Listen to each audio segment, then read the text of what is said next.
আসসালামু আলাইকুম। এটা একটা জামা, কামিজ। এটাতে অল ওভার ছিটানো কাজ করা হচ্ছে।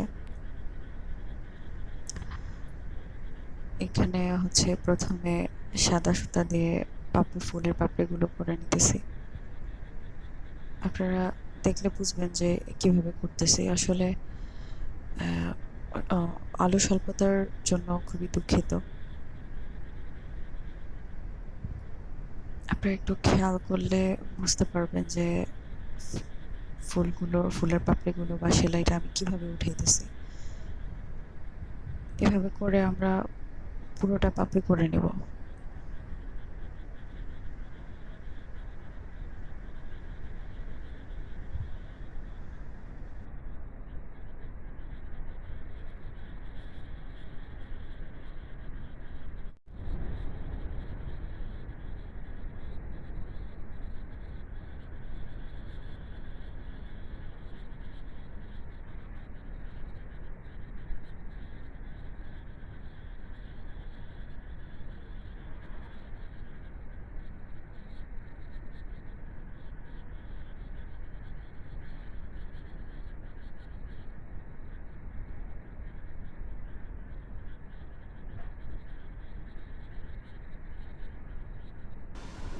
আমাদের এখানে ফুলের পাপড়িটা করা শেষ প্রায়।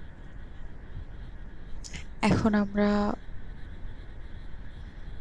এখানে যখন আমরা পাপড়িটা শেষ করব, শেষের দিকে, তখন আমরা এইভাবে এই পাশ থেকে এই পাশে ফার্স্টে যেখান থেকে শুরু করেছিলাম ওইটার মাঝখান দিয়ে সুইটা দিলে তাহলে আমাদের সুতাটা বা শেষ ফিনিশিংটা সুন্দর আসবে। পিছন দিয়ে গেট দিয়ে দিব। তারপরে আমরা শুরু করতেছি হচ্ছে পাতার কাজ। পাতার জন্য আমি নিয়েছি একটা সবুজ কালারের সুতি সুতা যেটাকে বলে। এরপর আমরা পাতার কাজটি শুরু করছি। আপনারা দেখলে বুঝতে পারবেন, এটাকে অনেকে বলে ফিশ বন স্টিচ, যেটা হচ্ছে যে মাছের কাটার মতো দেখতে হয় বা মাছের কাটার স্টাইল অনুযায়ী বা ওই বৈশিষ্ট্য করা হয়।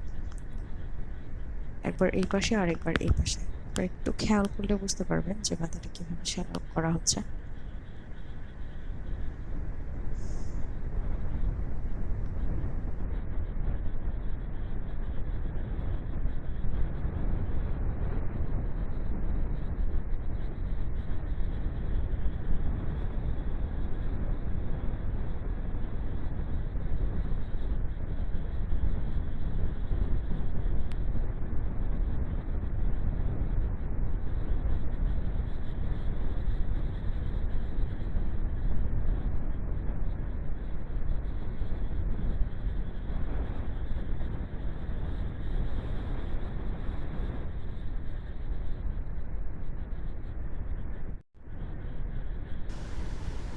ঠিক এভাবে সেলাই করে আমরা পাতার কাজটা শেষ করলাম। তারপর আমরা ফুলটির মাঝখানে যে ফাঁকা জায়গাটি রয়েছে সেইখানটা আমরা ভরাট করবো এই সেলাইটার মাধ্যমে। এর জন্য আমি নিয়েছি একটা হলুদ কালার সুতা। তো দেখতে পাচ্ছেন যে কিভাবে করতেছি আমি। একটু খেয়াল করলেই বুঝতে পারবেন। এই সেলাইটা দিয়ে আমরা পুরো ফাঁকা জায়গাটাকে আমরা ভরাট করে দেবো। উপরে দেখতে হলুদ কালারটার জন্য, হলুদ কালার সুতাটার জন্য বা এই ডিজাইনটার জন্য আমাদের ফুলটা বা এই জামাটা অনেক সুন্দর ফুটছে, যেটার রেজাল্ট আপনাদেরকে পর নেক্সট ভিডিওতে দেখাবো পুরো জামার কাজটা কমপ্লিট করার পর ইনশাআল্লাহ।